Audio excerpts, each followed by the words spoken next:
My name is Andra Straton. I live in New Mexico in the United States of America. I have familial partial lipodystrophy and I'm type 2. Well, I wasn't diagnosed until I was 37 with partial lipodystrophy, but looking back, I can trace symptoms to probably between the ages of 3 and 5 years old. I didn't have any adipose tissue. At the time, I looked very lean and muscular, and I had a lot of illnesses that were really unexplained. Severe allergies, a lot of colds, several episodes of pneumonia, so much so that the physicians knew there was something wrong, but they didn't recognize it as lipodystrophy.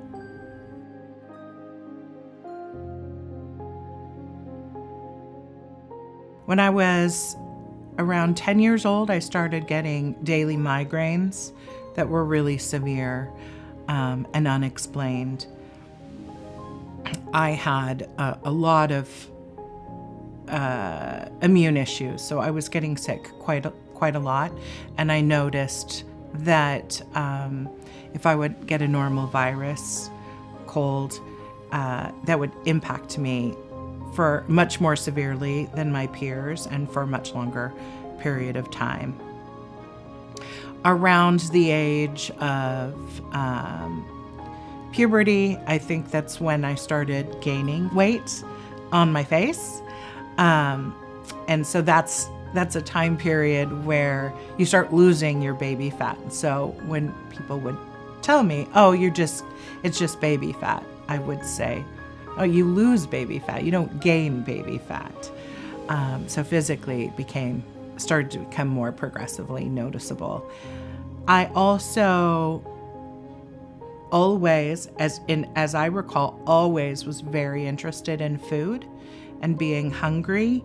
But I can remember standing in line in middle school at the cafeteria, just shaking, violently shaking, and feeling like I couldn't wait to get the food onto my plate and then eat it. And then I was always hungry. I have a lot of memory of different times in my life in which people have stared at me or looked at me or commented on my physique. And I always, when folks said, are you a bodybuilder? Are you a gymnast? Are you a swimmer? Do you lift weights? I would always respond that it was just genetic, having no idea that it was an actual genetic mutation that other people shared.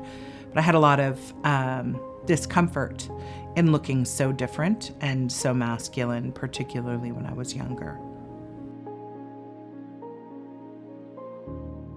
The biggest impact lipodystrophy has had on my life is the severe hyperphagia, so the sense of starvation.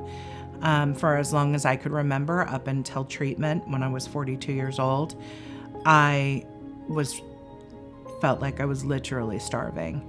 I feel tremendous sadness for the young me that didn't get to experience life in the same way that other kids did, because my body thought I was starving. When I meet young people with lipodystrophy, I always try to encourage them that they're beautiful. Without a treatment that's consistent around the globe, there's not a lot that I can say to bring hope for their health.